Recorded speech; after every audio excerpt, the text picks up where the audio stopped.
films to simple cartoons, the Masons have not left anything to chance in promoting their message of a global government.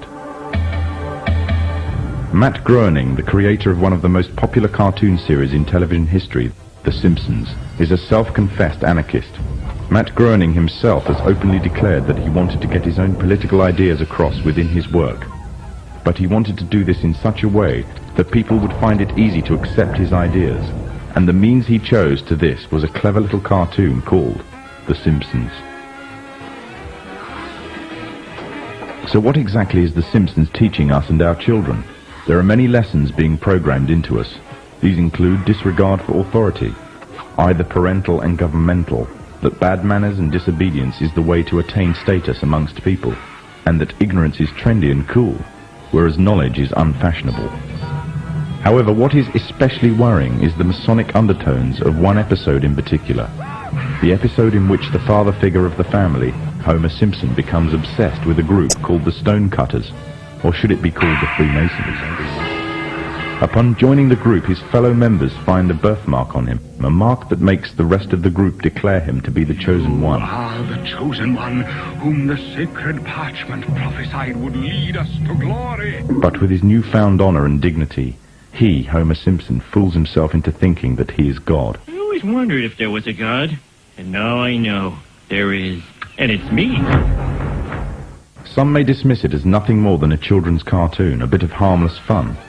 But the influence it has on audience makes it a very effective means of propaganda, indoctrinating a people without them even realizing. Its very creators admit that they are propagating their political ideas to the audience in a covert manner. Ideas spread through the domestic television can reach a far wider audience than movies and cinema. And it is through this media that a new concept is being introduced. The concept of one global leader. Famous for his novel The Jungle Book, Rudyard Kipling, another Freemason, wrote a book called The Man Who Would One Day Be King. This was later made into a big-budget Hollywood film, starring the likes of Sean Connery, Michael Caine, and Saeed Jaffari. The book is the story of two soldiers that journey to a country on the edge of India, a country that was once rumored to contain great riches, that once belonged to Alexander the Great. Upon reaching the country, the two soldiers are captured by the local inhabitants, a people called Kafirs, named after their country, Kafiristan. When the two men are about to be killed, a necklace is discovered around the neck of one of the soldiers. Engraved on it is the symbol of the Masonic one eye. The Kafirs revere him as their god and attribute to him the divine attribute of immortality. The man himself first regards himself as a king, and then in his newfound power begins to regard himself really as being a god. From the Muslim perspective, if not that of others, the similitudes that can be drawn from this story are very interesting.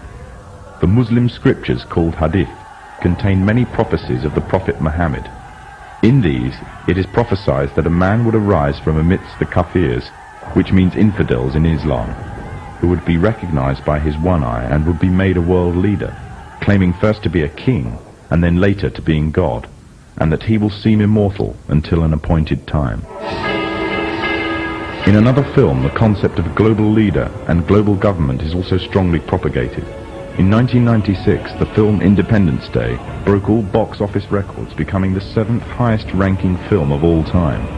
It entranced audiences around the world with a fictional story of an alien invasion on Earth.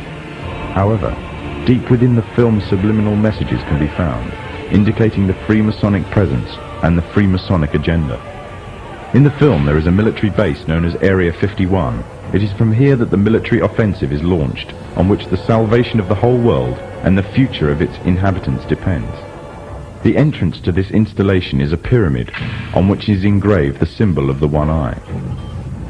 The film shows the USA as the forerunner in establishing a global offensive, involving all the nations of the world, an offensive which is devised, controlled and commanded by one man, one overall leader. The film is part of an upsurge in an upsurge of films and television serials on the topics of aliens, UFOs, and invasions threatening the whole of mankind. These are gradually fueling the growing interest and public unrest on the issue. This is just one of the many ways in which the Freemasons are paving the way for their global government. The Freemasons are using a number of approaches to drive fear into the hearts of the masses, I occasionally think how quickly our differences worldwide would vanish if we were facing an alien threat from outside this world. And yet, I ask you, is not an alien force already among us?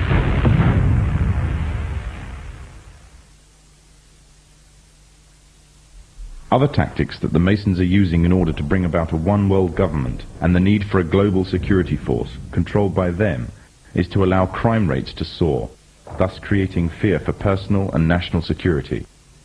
The drugs industry, according to official estimates, is in terms of monetary value one of the largest industries in the world. The countries of the world are currently involved in trying to solve this problem on a national and international scale. The United States, for example, has a huge and growing drugs problem, the direct result of which has been soaring crime rates, which continue to increase at an alarming rate. Backed by the growing levels of public demand for tougher action, the government has justification to use heavy-handed, overt and covert operations to combat the drugs problem and satisfy public opinion. However, certain disturbing facts about the American drugs war throw a shadow of doubt upon its credibility and the motives of the government. It is commonly believed that during the 1960s, J. Edgar Hoover, the then chairman of the FBI, allowed the drugs trade to flourish within the African American community in an attempt to undermine the black community's uprising within American society. During the 1980s, with the threat of communism taking over Central America, money was urgently required to finance the rebellion movement against communism, and to raise this, the CIA allowed drugs to be traded into America. Revelations by the American Senator, Jack Bloom, who was part of an investigatory committee into the matter, confirms this. The pathetic justification given by the FBI for using drugs to subdue the African American community in the 1960s was that the black uprising was in actual fact a communist attempt to undermine America's involvement in Vietnam. During the Contra Wars in the 1980s, the scapegoats used to justify the flow of drugs into America were once again the communists. However, today the threat of communism no longer exists, yet the drugs trade is still flourishing in America, and the trade in international drugs trafficking is soaring, raising the question as to why. In the course of the Contra War, the United States, as a matter of policy, abandoned drug law enforcement, looked the other way at the kinds of conditions we were creating that enhanced the ability of traffickers to move dope into the United States, and in effect allowed a drug trade to flourish, all to support the Contra movement and to support the war. Historically, the Freemasons have used or created problems within society to turn and manipulate events in accordance with their agenda. The rising drugs problem in America gives the authorities of all the justification needed to use stronger, heavy-handed tactics on an even wider scale. Already major transatlantic operations, as well as American and Latin American operations, have been undertaken to combat the drugs epidemic. It will not be long before there is significant backing for a strong global offensive. Distortion of the facts and usage of manufactured and biased statistics are the tools of the Freemasonic governments of today, as well as creating a public need for greater national and global security. Rising rates of crime, drug abuse, and the increasing threat of terrorism act to serve the purpose of promoting greater control of the masses. Control of the masses means the complete control of every aspect of human life.